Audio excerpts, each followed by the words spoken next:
Welcome to the Whiskey Chasers, where we talk about our passion for whiskey and its history, either amongst ourselves or while interviewing distilleries, all while enjoying a glass. I'm Steve. I'm Nick. And I'm Chris. Please enjoy responsibly while enjoying this week's episode of the Whiskey Chasers. So what do we got in front of us today? Bruichladdich. Bruichladdich. The classic Laddie. You can't say it like that. The classic Laddie. There it is. So this is brought to you by Ryan. Yes. Ryan. I've seen this in the store multiple times. I think the bottle is beautiful. It's kind of an aqua blue. It's like a robin's egg blue. Yeah. It's like the fonts and everything. It's just a really pretty bottle. But I just always passed it by, and then one day I thought, today's the day. I'm feeling it. Today's the day. And so then I bought it, You tried it? tried it, And were you feeling it after that? and later I realized so it has some white print on there, which stands out really well, and then it has some like a dark teal print, which blends in with the bottle really well. Does. That's a big paragraph. And midway through one of those paragraphs in the writing that you can't read very well, it says unpeated. And then I was like, son of a gun. This is an Islay Scotch. It's an Islay Scotch, unpeated. I did not know that at the time. I felt a little bit misled. That's like a boat without sails. That's Don't feel very misled. interesting. An Islay Scotch with no peat? They buried the lead in the middle of the paragraph that is not even in white print. Have you all tried this? Yes, before, yeah. Have I had a sip of it? Take a sip of it now. Because this I don't know if you guys are going to pair this together, and I want to help pair this because I think it'll be like a what the F moment. So we've got Ryan on that brought us this bottle. Ryan, I think Steve was on this one too. The Octomore. They're the same company. Octomore? They went ahead and took the peat they were supposed to be in this. They put that in the Octomore. It's the exact same company. That's where they got the extra peat. That's where they got the extra peat. Exact same company that makes Octomore makes this. Crazy. Yeah. The two ends of the spectrum. That's the two opposite ends of the teeter Right there, that makes me respect it a little bit more. And by the way, I'm not cutting on I don't dislike this. It's just It wasn't what you thought. But you just regarded the bottle and you were like, I didn't know who you were with. Right. yeah. Like the Godfather, you know what I mean? I didn't know who you were with. Well, Who you were with Octomore. Octomore deserves all the respect we can give it. That deserves its accolades. Oh yes. So, okay. Yeah, same company. Well, as I looked at the bottle, they do a lot of talk about being sustainable and environmentally friendly and experimental and all this stuff. And so now that I understand what some of those other experiments are, I'm like, okay. It's a little bit like Picasso. You see some of the more representational stuff that he does, and then when you're used to seeing his abstract, cubist stuff, and then you're like, oh, so you do have some talent. Oh, yeah, okay. This wasn't due to your limitation as an artist. This is purposely abstract, not just abstract to be lacking in any sort of creativity. Or actual talent thereof. Yeah. They might be the most, and I don't want to take away from what Steve is going to, they might be the most insane company when it comes to opposite ends of the spectrum and covering everything in between. Like this bottle. Are they trying to be different? So this is their classic Laddie. The classic Laddie. This is no peat. This is just barley. Which is nothing, there's nothing classic Scotch about that. But within the same line, the Bruichladdich, they also do one that's called the Black Art Edition. That's a 24-year-old. This was how much? Do you remember roughly ballpark? Gosh, I don't. It's like $40 or something like that. Yeah, it's not something. It's definitely under 60. I mean, it was like enough that I didn't feel bad about taking a chance on it. I'm gonna say 40, maybe. Their Black Art touching 50 edition, beautiful bottle, just like this, but pitch black. 24-year-old, and they want $519 for it. They go all the way up to a 30-year-old. They're not making that. They for haven't been around that $2,000. long. Yikes. So, I mean, they've been around for a while. Yeah, they It's resurrect. Scotch. Yeah. Well, So but this brand, So this they company, resurrected this brand. Yeah. Right, Steve? they did in 2012. Okay. That's what I'm saying. Yeah, So they've been around a minute.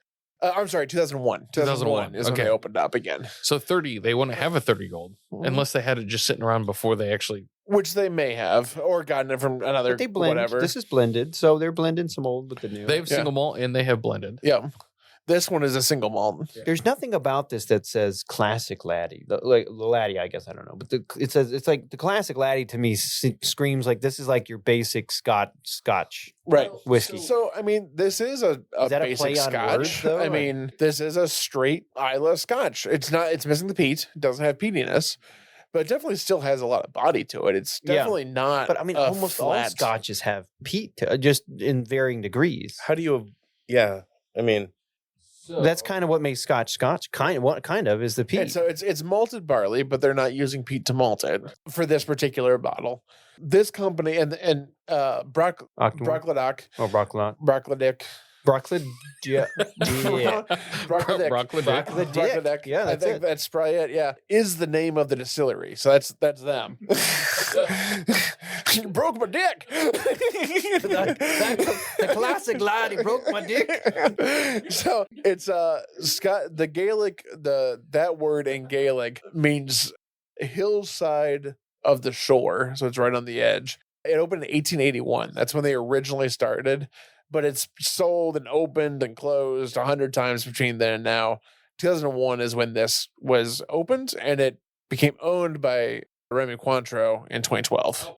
So Cointreau Is this the owns first thing that they put out? This is their kind of flagship. This is kind of their normal. that is their normal. Yeah. If this is their flagship and this does well over there, this is intriguing to me because every American hears Scotch and thinks peat. Has to have peat. You see a Scotch over here without peat, and like Chris, you start questioning your life decisions. Well, an Islay why Scotch the- in particular. An Right. Islay Scotch. That's Like, the thing. It's that's an Islay weird. Scotch. There's lots of Scotch that don't For have a lot of anybody peat. listening, I do want to make a point that this is not lacking in flavor of any. This is actually for no peat. There's actually a lot of flavor. But it in really here. throws It's just you off. weird that there's Yeah. no peat. It's like drinking a bourbon or an American whiskey. Like it's got flavor, but like in our minds, where's that thing that signifies this is Scotch? I Like, mean, you It's don't almost, have that for flavor. me. It's almost. It's like Irish with a lot more flavor. Yeah. That's what I get out of it. Which it's a barley whiskey. I mean, that's what Irish is also for the it's most good. part. It's good, but it is almost like a castrated Scotsman. Like this is Highlander if he lost his nuts to the what was that guy's name? The bad guy in Highlander. Lowlander? No. It was the somebody's gonna hear this and be like, oh, I know it. Michael what's it called? probably The Krukel or so I can't remember what his name was. There can only be one. Yeah, the guy at the end that he defeats. Yeah. So But anyway. with any talk that we talk about flavor has to be a little bit taken with a grain of salt if you get your own bottle of this. So earlier, before we started recording, I had asked Ryan the numbers on the side of this bottle because there's a special number that's on there. This particular one is 25-050. There are always 5 numbers on there. This one is 25-050. I don't know where that is in the bottle or if you find it. Oh, there we go. Along the bottom rim. Okay, all right. So on their website, if you go to their website, you can plug in that number and it'll tell you all of the barrels that are inside that particular bottle and this batch. So they are all slightly different. The normal, Wait, sorry. On They're all average, slightly yeah. different, but they're all without peat. yes, they're all Okay, without peat. okay, Yeah. okay. So on average, the classic Laddie batches are made from 76 different casks, 76? comprising 4 vintages of spirit, 4 different years, 3 barley types, and 7 cask types. That's kind of the average normal. So cask types are like finishing. Yeah, basically finishings, But they're of some aging in sort. different Yeah. casks. This particular one is made of 81 different casks. So there's 81 different barrels inside of this. And each one, none of them have peat. 5 vintages. So there's 5 different years, 6 different barley types, and 10 different cask types. Sorry, barley types? Yep. So different barley strands or locations. Something I learned from this company is that barley does not grow well in Islay, Scotland. So in the region of Islay, barley doesn't grow super great. So most barley doesn't get grown in that area. There's really not a lot of crop farming in Islay. It's mainly sheep and cows and stuff. But there are some farmers in there. Within the last couple of years, that's about half now of what's inside of this is made in Islay. But here's how this all comes around, because there's another bottle of Bruichladdich that we need to get our hands on at some point. If it's in the US, I don't know if it is or not. In order to help the barley grow, there's a nutrient issue. So every 2 years, so the barley grows for like 2 years, don't get a lot of yield because it's just too wet and everything. The third year, they rotate in rye as a way to add in those nutrients back to the soil. Rye in Scotland? How about there that? is a Bruichladdich rye that is available. Ooh, that sounds awesome. So I don't know if it's available in the US or not, but it is something that they came out with. And they partnered with some local farmers and stuff to get that, to be able to get the nutrients back in to grow the barley there. That might wet my whistle. Right? I'm just glad you didn't say they tried putting Gatorade on it. Gatorade. Water's better. Gatorade. So, and if you go to the website and type that in, you can look at every single one of those barrels and you can plug that in and see what they are. And so there's a lot of first fill American bourbon barrels. There's a lot of other finishings out there. And I'll tell you the different barleys. So it's a cool the website's cool in being able to figure out what that is. So this particular one that we're trying is 25050. So if you get your own, or if you go to the store and pick out a different one, you can plug that in and see what's in them. When you're talking about blending 80 different things together to get a certain specific flavor profile, I got to think that that's not so much like we're going to blend this and try it. Okay, that works. Blend it. They got to just be throwing a whole lot of crud in something based on past practices or whatever. But still, like, that's a lot. They're probably not trying to get the same flavor each time. They're not. This one, they're not. But most scotches, that's what they are trying to do. They want the same flavor profile, and they're blending 120 different things together sometimes to get it. Adam Hannett is the master distiller for these guys, and it usually takes about 2-ish weeks of sampling and blending to get to a blend that they're gonna do. 2-ish weeks. Man, I take half a month to try to figure out what I'm gonna do with this. Dude, you need one hefty corned beef sandwich for lunch for that kind of job. How do you even process that amount of material? Yeah. Like, and how often do they put out a different numbered batch? He probably has to hibernate and sober up for like a year or two. This year we're putting out all the 050s or whatever it is.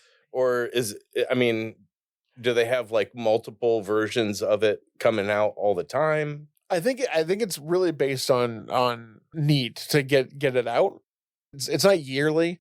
There's probably like 3 or 4 year-ish that are coming out. Their goal is not like you said, the goal is not to make them all taste the same. Their goal is to match whatever it is he's aiming for at that time. And the reason it takes 2 weeks is because he can't sit there and drink like all day. Like his palate would be gone by the end of that. He would be gone too. Right, exactly. He would enjoy himself, but he wouldn't be that effective as a blender. So this is fascinating. We crapped on, I don't know if you guys remember this, Chladaich 10. They do a non-peated Scotch. We have yet to try it, but that was the first time we heard about an unpeated Scotch, and we like crapped all over. It was like, terrible. why would we do that? Why would anyone make that? Unpeated, it was also everything. No, so the Chladaich 10 was good. peated, but they do an unpeated, and we were like, why would you do that if you can't do this? Well, I don't remember there being any sort of peat or non-peat. Right. Like, it was just not good. Right. And so we thought, well, what's your unpeated like if this is your if this peated? isn't good, what would unpeated be like? Right. Yeah. This might be the only other one that we've seen now tried. First one we tried that's unpeated for a Scotch. But coming from a company that's like, I'm not going to focus on the peat. I'm going to focus on the unique blend. It's like a single barrel. It's like a blended single barrel of like whatever I'm feeling. It's also the power of the barley. Right. You don't have peat to cover up the barley. So you have to make sure you're getting good grain and not have the peat to help you out. Progressive Hebridean distilleries? What is that? I don't know. Hebridean, and then at the end, at the bottom, reconnecting land, They're community, progressive. and dram. Yeah. So they are a B Corp, which means it's a lot of a environmental type of stuff that they do. If REI had their bottle, their own bottle of Scotch, Yes. which I like REI. I'm a big REI guy, Yeah. but it is REI a little is also a corporate B like company. Like so the it's same people that are thing, making this are totally wearing chacos. right. So Again, these I guys- have chacos, so I'm these not guys shitting on also- it. But it's they- also you got to make fun of yourself a little bit, right? They also put out the Botanist, the gin. The So Botanist. that's also I theirs. do like the Botanist. Yeah. So, I do like that a lot. and also, fun fact about the Botanist: when you're on their website, they have a little video, and you meet their head forager. Yeah, the forager. Because they don't grow fields. They make their own botanicals. of those botanicals. They go and hand pick them and They stuff. just right? pick them. They just go out Which to the is woods and pretty find them and badass. stuff. That's really cool. What if that was your job? What do you do? Yeah, exactly. I forage I'm the head forager for the forager. Botanist. That is pretty cool. And I knew that came from Scotland. I didn't put the two together. And that's a sweet looking bottle too. That's a cool bottle. It is, yeah. That's one of my favorite Gins. It's a very good gin. Yeah. Their marketing people are doing a fantastic job. They really are. This one's a bit on the nose with that stuff, but I do like it. It almost looks like that color and scheme and everything. What's that where you donate to like save the something or other, or The whales? farm aid or some such thing. I don't know, like some sort of like donate, like non-for-profit type of. Doesn't it kind of look like that? I mean, that color is very easy going. And with Like it's trying to donate something. the billboarding and stuff. Yeah. But It's good. interesting you say the Like a color's co-op, very yeah. easygoing. I would assume the whiskey is easygoing. Is this easygoing for you guys? I don't think so. I mean, if you're comparing it to a Lagavulin or something, then yeah. But For an Islay, it's For very an easy Islay, going. yeah. This is more flavor than most space yeah. sides.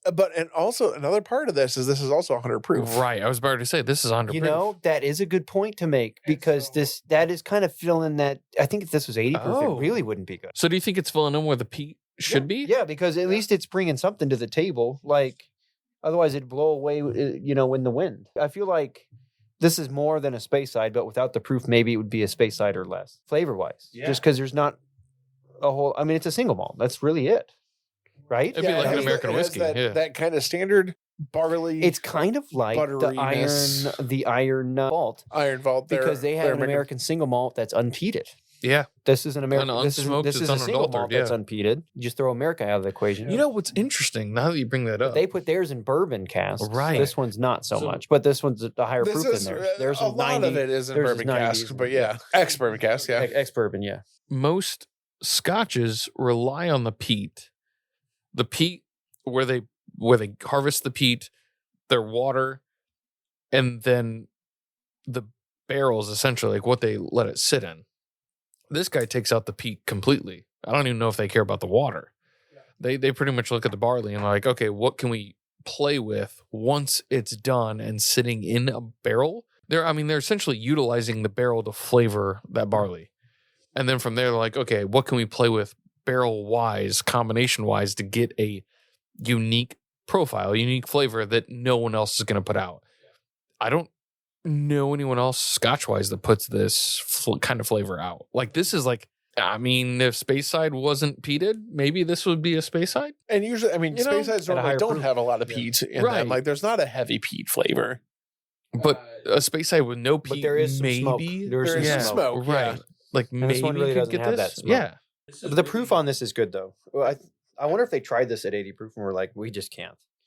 I feel like this showcases what I've learned with Iron Vault and this. I feel like it showcases the barrels they use and their understanding of maturity levels for flavors rather than relying on ingredients to create that flavor, which is very interesting because the same company does Octomore, which Yeah. is very much Like a super peat. very much relying on Like an the extract, ingredients. like a peat extract. Yeah. It's very much relying on the ingredient, not the barrel, to create that guy. It's mind-boggling. Like it's so weird. It's so complete opposite ends of the spectrum. Like you couldn't get any farther from each other. I don't know how that guy can process all of those flavors and have something. I want to know what his process is. How do you even approach this? It's sort of like an infinity bottle. Yeah, it really is. It Yeah, it really When you is. think about it that way, yeah. But with 80, how do you track all that? Right. And what are the proportions? Yeah. Like, I mean, Like, I guess at a certain point, your age kind of determines your portion. well, Like, you're right. if it's really I old. mean, you start running out of stuff. Right. But I Like- want to see his notebook. That's what I want to see. Yeah. I mean, just note right Can now. you imagine making anything with 80 ingredients and playing around with those to get it right?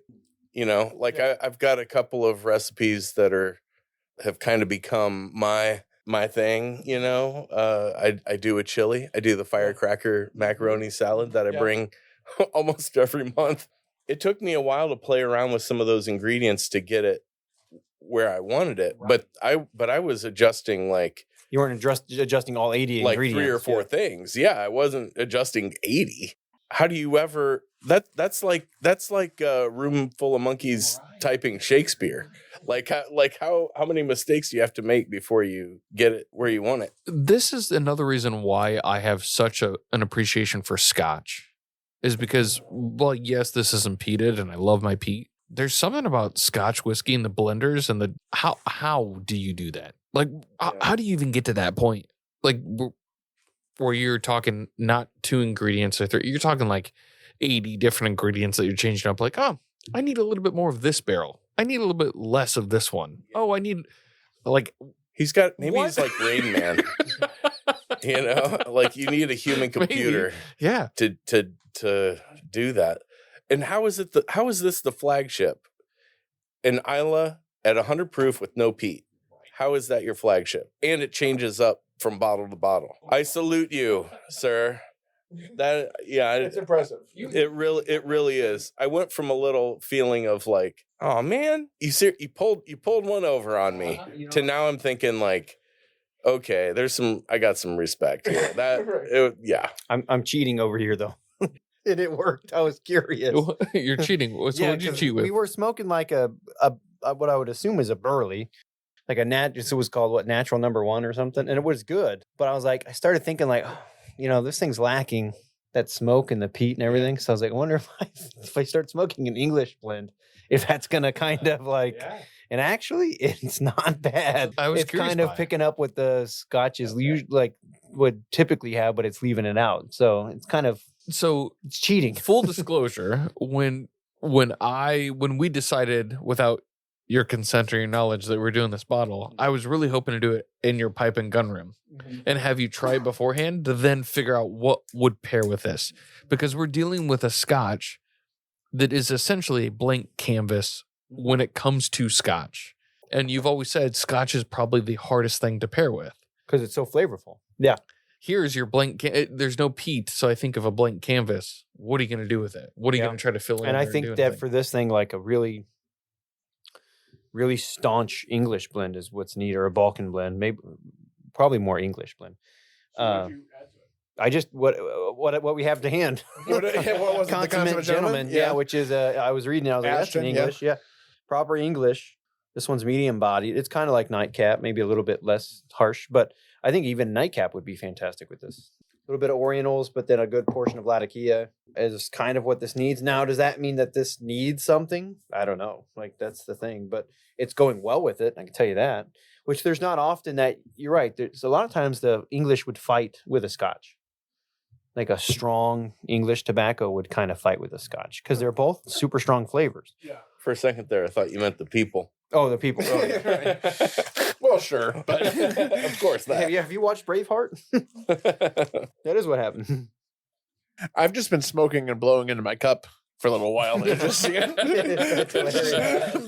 Does that work? I'm making a smoked cocktail.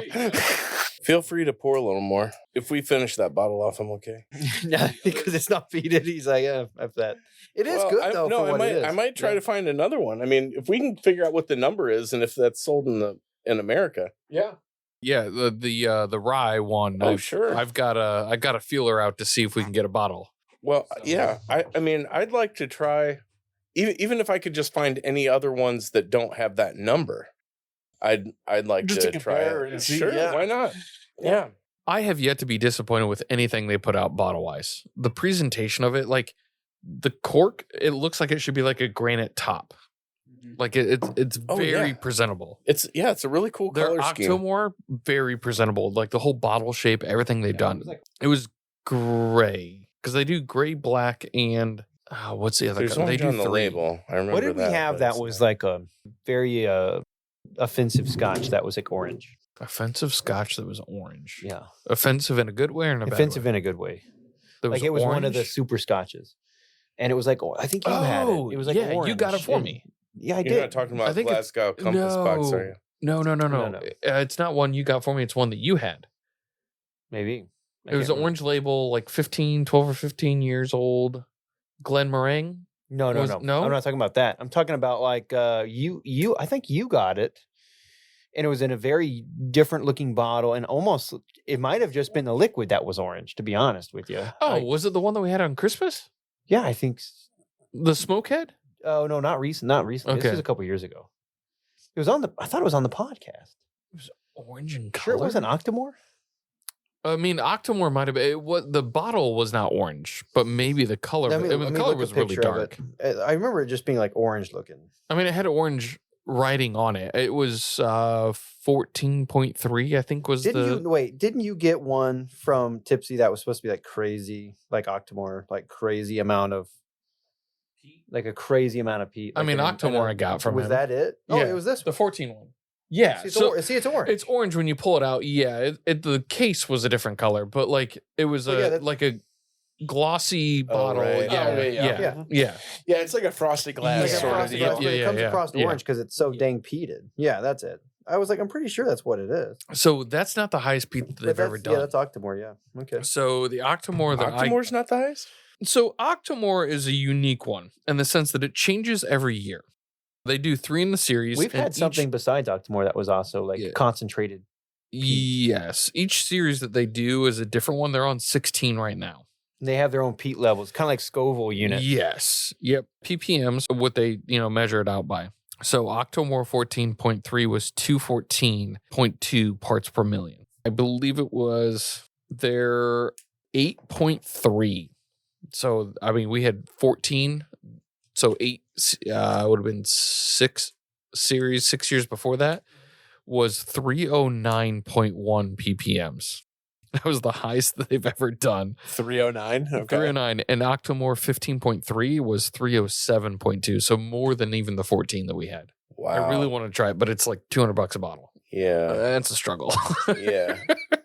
Yeah, it's a struggle, but I really want to try it. Scotch, that doesn't sound so bad. No, $200. it doesn't But the sound so wallet bad. doesn't really matter. If You care too much. If you want to go in on a bottle. Yeah, And- Tipsy and might have split one it. or two. So What was it called? Octomore 15.3. Oh, it was just a higher. Yeah, so Octomore does theirs is yearly releases, and they only release 3 a year, and so each year it's a different. So they're on their 16th year of doing this. I don't know that I can be disappointed. At first it was. I don't know that I've ever been disappointed. I'll say that. I don't know if I've ever been disappointed with this bottle or the company.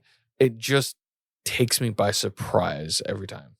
Like I'm kind of caught off guard by it because you say Scotch and you try this, you're like, Something's amiss. okay, funny joke. Like you're trying to pull one over on me. Like what is going on? So what else do they sell around here? What else can we get from these guys here in Ohio? I've never seen the Octomores. Yeah. I don't know there's much that we can get in Ohio from them. They have like I said, they make the botanist, so we have that. I can say that sadly, when it comes to Scotch, Ohio sucks. Port Charlotte is also theirs. Okay. I've Yep, seen so we that can get around. that. Yep. What do you think the best state for Scotch is? Best state for Scotch? One that's not regulated. Yeah. Yeah, but like, Honestly, who do you think's like the? Okay, let me Who ask you makes this way: who who's buys getting the most? Yeah, who's getting the most imported? Who's actually buying the most Scotch? man, that's a good As question. far as the citizens go, like whoever's living there, like, what state do you think buys the most Scotch? My guess, just based off of nothing, is New England states. New England Because states, okay.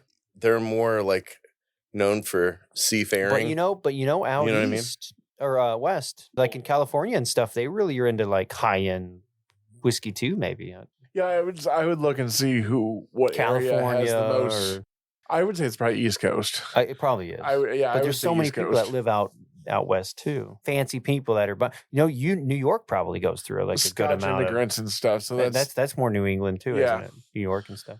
Yeah, I don't know. Port Charlotte, Bruichladdich, and Octomore are their three main ones that they make. Here, Port let me Charlotte. see. It's like good Charlotte. Have you guys had Port Charlotte? I I have not. don't know if I I have. don't think I have.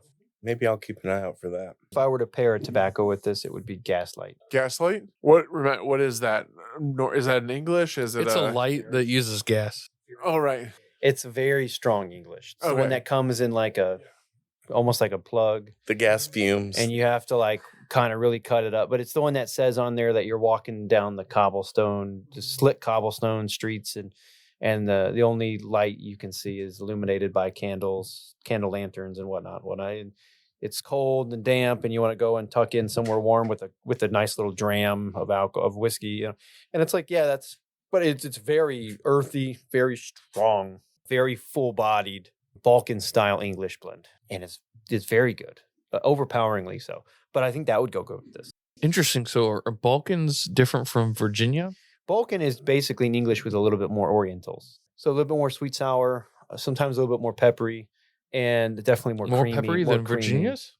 Yeah, and in a different way, more peppery than like a standard English. Like, are we talking like white peppery versus black pepper kind of peppery? More like I don't want to say spice pepper, but like earthy peppery.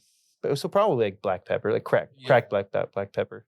Because I mean, you say Orientals, and like over in Asia, like the Orients, like white pepper is very popular in dishes. Like Yeah. Chinese and Japanese dishes, white pepper is more popular than black. Yeah, it's probably just. I mean, Oriental is one of those types of tobacco that you kind of have to smoke a little bit on its own, which nobody does that, but you should smoke a little bit on its own to see what it's like. But it can be tangy, can be kind of sweet and sour, but it's very creamy, kind of umami, kind of. So like peppery, when I'm talking like peppery, think of that. Think of like the pepper in ramen noodles kind of a thing. You know what I mean? And then you add that with like the dark leaf of the Latakia leaf that's been like, you know, smoked and everything else. And because that's how they make Latakias. It's basically like how they do Scotch. It's been smoked. And then a little bit of the Virginia and whatnot else that they put in there. But Balkan blends are basically English blends with a little bit more Orientals. So I typically like Balkan blends more because I like Orientals. That would go well with this guy. Yeah, I think so. Because it's a flavor bomb. Gaslight is a complete flavor bomb. It's so good. Not saying this isn't, but like you said, I think earlier before, like this is kind of like, you know, it's like when you have a really good pasta sauce and you end up just putting it on regular old pasta noodles, like it makes the whole dish better. Right. Like you can't have the sauce on its own. You can't really elevate pasta noodles that much, but they're just pasta noodles. You know what I mean? But altogether, it's a good experience. Right. So this is kind of like the pasta noodles, you know, but it's not bad, but it does need something. It's like nachos. Yeah, I think that's tacos. What this is. Yeah. If I were to describe this, I wouldn't say it's lacking in the peat, but it does need something. I don't think this on its own is enough. Like if you don't smoke pipes or cigars or something, I don't know, you'd have to eat something good with it maybe. Or would you agree with that? I think it needs something. I would. Every time we talk about American single malt, Scotches now, and we're talking about being unpeated, it always amazes me how much you like Irish whiskey.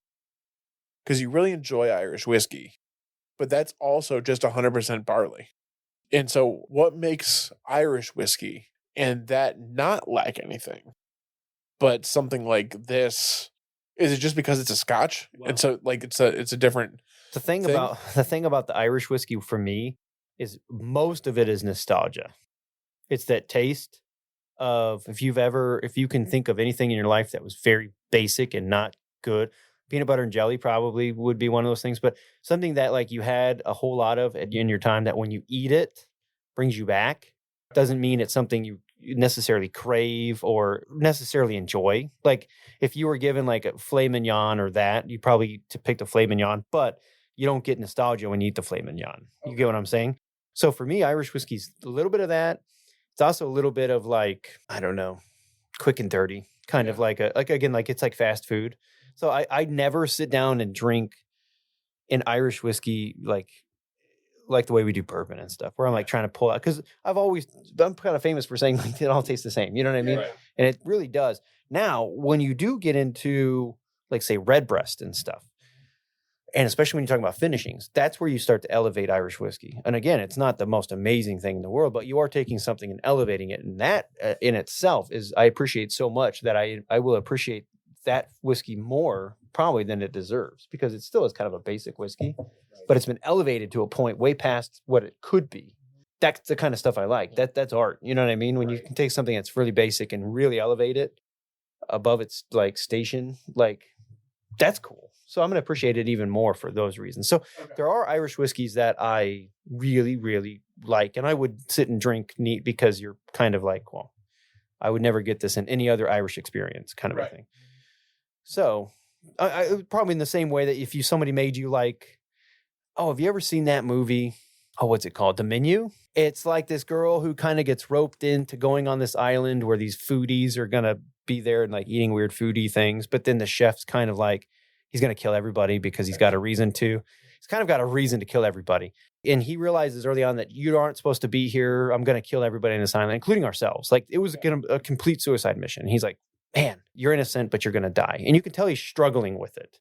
Well, at some point throughout the movie, she starts like realizing like this guy had a childhood in the past and what made him to be this amazing chef that he is now. And she kind of digs in and she finds out that his first job, he was like flipping burgers basically. And she brings that up to him. And basically she like kind of bargains that like, can you give me one really good meal before I die? You're a chef. This is your passion, right? And he goes, okay, I can make anything. And this is the guy that's charging like, $25,000 for a plate of food. Like he's that level. And he's like, what do you want? Thinking she's going to ask for some amazing thing with like truffles that are like on the top of Mount Everest that you can only get like once every 18 years. And she's like, I want a cheeseburger. And he's like, a cheeseburger? Like, what are you talking about? Like, I'm a chef. I don't make cheeseburgers. You know what I mean? She's like, that's what I want. So he goes in there and you see him in the kitchen and he really kind of puts like, and it's a basic cheeseburger, but he puts all his like creativity and his knowledge and skill into this. But you can also see that he's enjoying the nostalgia of it. Like he used to do this and he's doing it for the first time in all these years since he's gotten all this skill and acclaim and all this stuff. And he makes like what looks like probably the best looking cheeseburger I've ever seen in a movie or commercial or whatever. And she eats it and it sounds like it's amazing. And he got so much joy out of making it. He gets so much joy out of her eating it that she takes a bite and she looks at him and she goes, can I get this to go? And he's like, yeah, you can.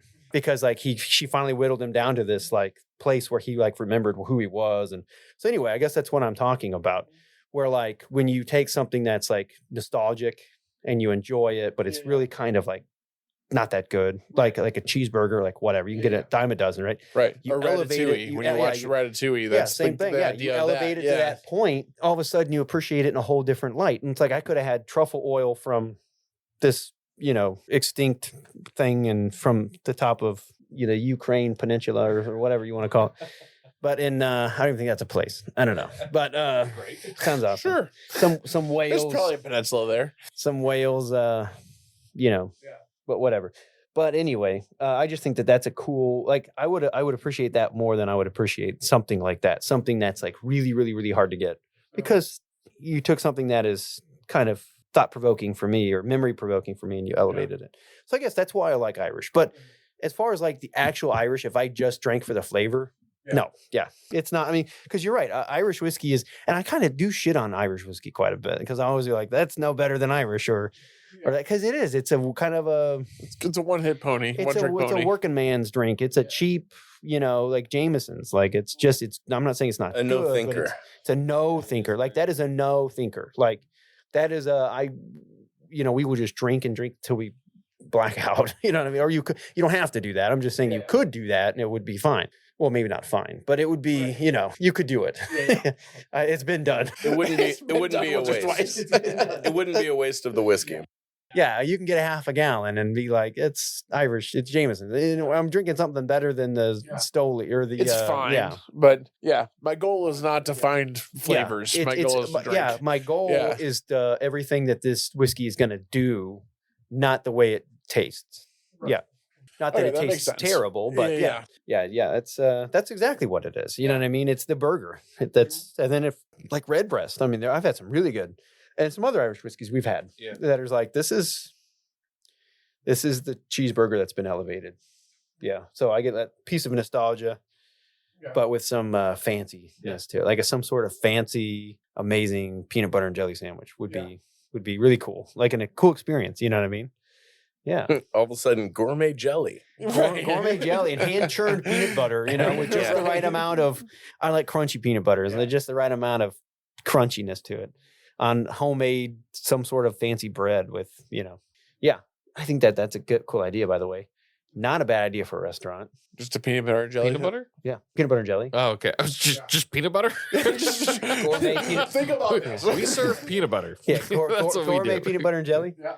Not a bad For idea. appetizer, Not we a got bad peanut butter crunchy for $20. It would work in those places where you Smooth it eat for something 10. quick and you don't have a big kitchen, like how they like the place next to Pins Bowling and things like that. Like that would kind of restaurant would work. People are like hungry and they're like, oh, a fancy PB&J that's like $8, which is way overpriced, but I'm gonna buy it because I'm hungry. Right. And this is probably the best PB&J I've ever had.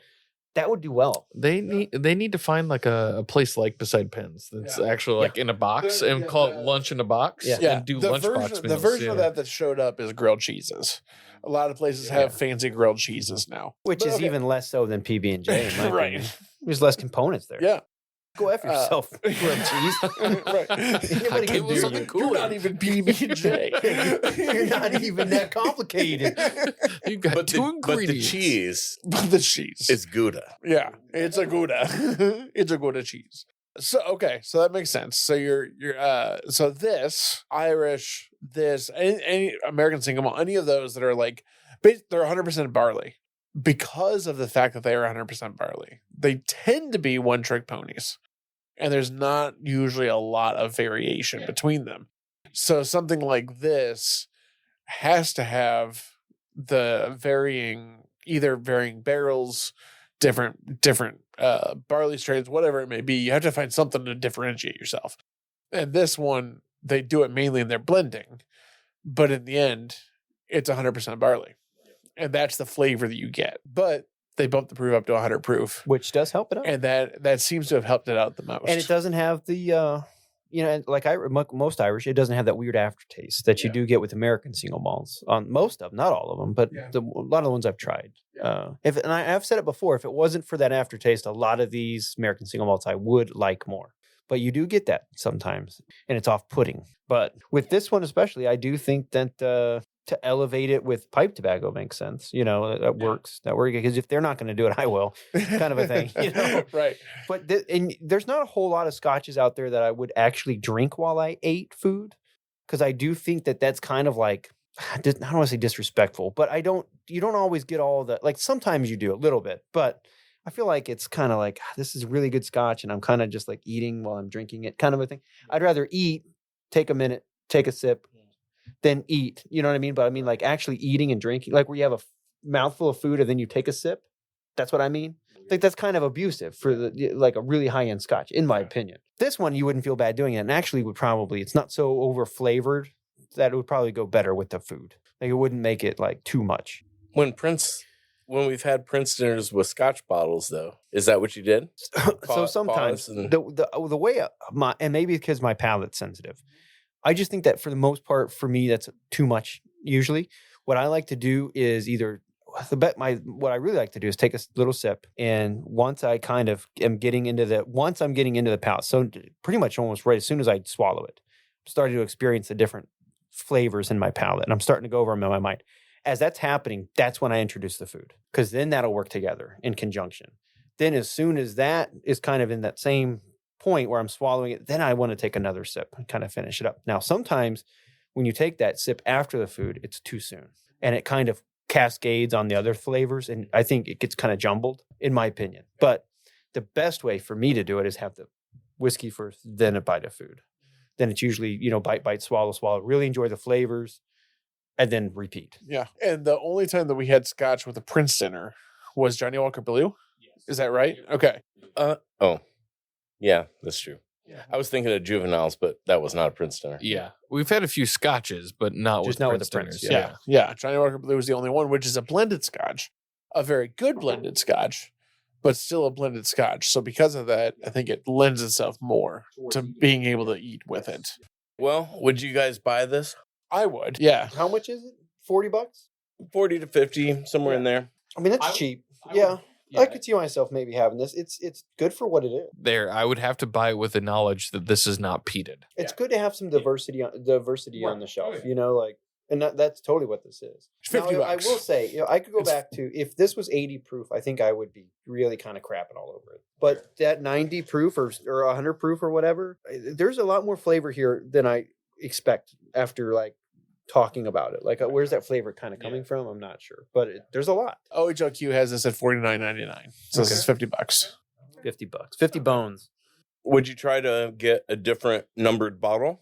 I want to try that. I want to. Next time I'm in a liquor store, I'll be looking at that for the number just to see if I can try one that's different from this and see how different they are. Yeah, I'd be in the same boat. Like, I'd be interested to see, like, if we are trying to let the barrel and blend shine, if that's my thought process and theory of this. If that is true, then the next bottle should be slightly different. Yeah.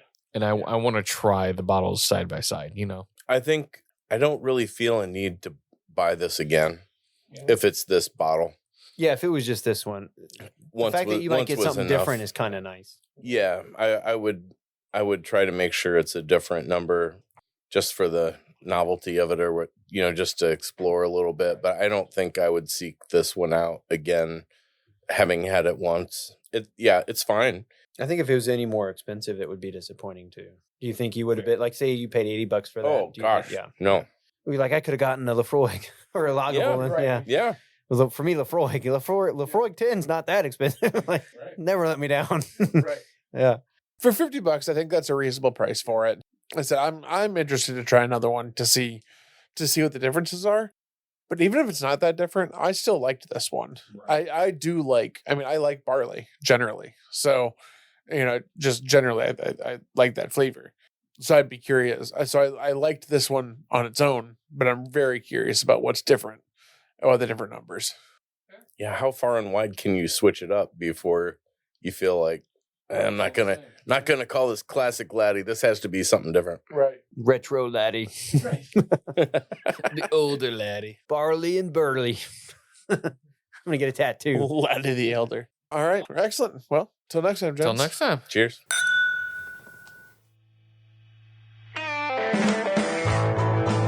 Thank you for listening to the podcast. If you want more great content and other perks, be sure to support the show by clicking the link in the show notes.